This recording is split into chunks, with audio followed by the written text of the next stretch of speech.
By the time this video comes out, the interview I'm referencing will be weeks old, but there is just a ton to cover when it comes to Star Wars Squadrons. Charlie Hall at Polygon had a really great interview with the Squadrons game director Ian Frazier that clarified some details about the game and its mechanics, and I want to run through everything I found to be interesting.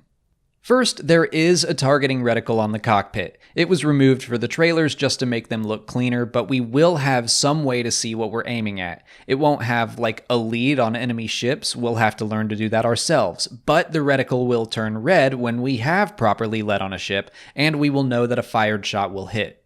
Frazier also discussed the way power management works. There are advantages to maxing out any one system, be it shields, weapons, or engines. Shields will eventually double up to give you extra protection. Weapons will likewise double up to become much stronger blasts.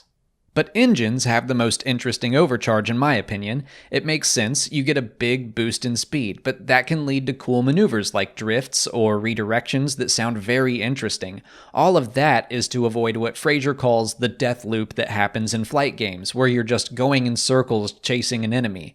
The boost will help players shake that loop and keep the gameplay fresh and exciting.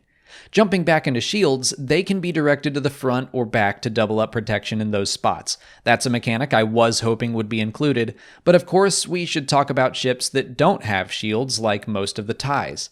They already have some balancing in the form of stronger weapons, better speed and maneuverability, but they also have a mechanic that allows them to more quickly shift power between systems. If I'm reading this right, if they already have an overcharged engine, they can dump all of their engine power into weapons and immediately have overcharged weapons, but their ship will basically sputter along for a few seconds while the engines reboot.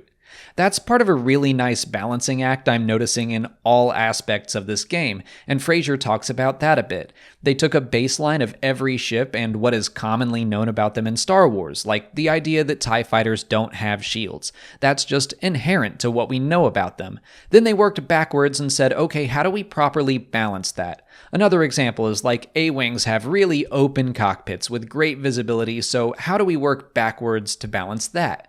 That bleeds into components as well. The game's trailer shows TIE bombers using this insanely powerful beam weapon that isn't in the movies at all. They actually took inspiration from the B-Wing's Composite Beam in Star Wars Rebels and gave it to the bomber, but when you're using it, you can't turn very well. Other components are meant to be balanced as well. You can't unlock a more powerful version of the same blaster. Instead, you unlock different blaster types. There is always a trade-off, so it's not like someone who's played longer will have an immediate advantage. They'll just have a different but balanced arsenal to match their playstyle.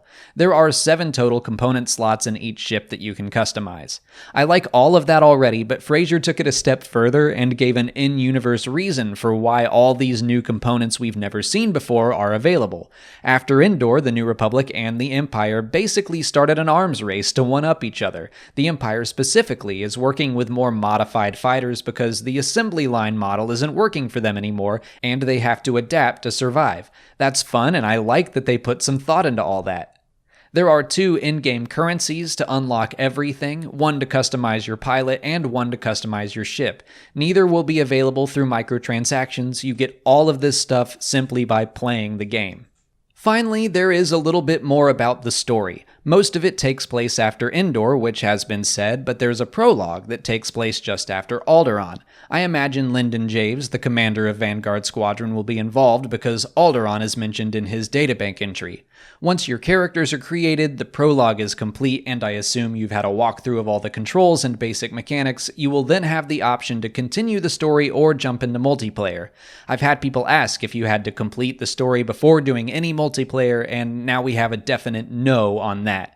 And that's everything we know thanks to Charlie Hall's excellent article on Polygon. Again, I'll link to the full post in the description if you'd like to read it for yourself. If you haven't already, please like this video, subscribe to the channel, follow us on Twitter, Instagram, and Facebook, and consider checking out our Patreon page. As always, thanks for watching, and may the Force be with you.